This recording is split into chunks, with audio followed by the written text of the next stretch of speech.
Part 3 of the video. We are just left with junk car in the garage we'll have to deal with. Car parts everywhere. Again, we have some wiring that's just not been strapped down.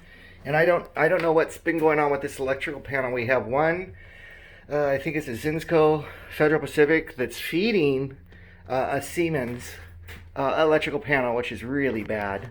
Again, just a lot of garbage and a lot of things that have just been kind of jacked up with the wiring. So there is no wiring permit, electrical permit for this house.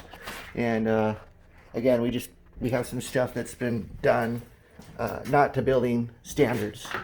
And then we come through the basement, and while they've done an attempt to partition some things out, it's just nothing's been done to code. I mean, we're 12 on center here, and just our concrete walls and just a lot of junk, some funky wiring, for one plug for one room. And again,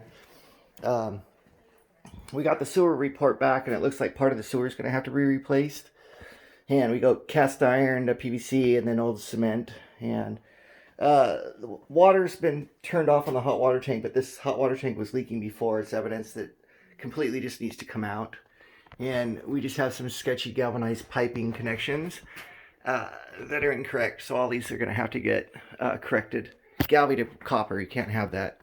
And again, some old original piping. Okay, and then again, we just have more, for the most part, it's just unfinished basement. So the space is here, and we're a little shy on 7 feet on the ceiling height. So in some areas, so this will never be meet a certain criteria for building code purposes. And then we do have some evidence of some black mold starting on the house, probably just because there's been no heat, more garbage, windows again that have just not been set right, and worried about water encroachment eventually. So, okay, more just jacked up wiring, whatever they felt like they were doing, pulling it any which way they wanted. So it's super scary on these connections.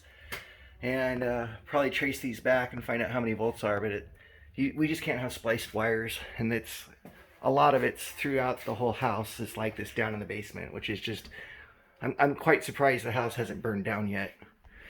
Okay, but you know, with a good electrician, come in here and pretty much just rewire the place and then make it safe. Okay,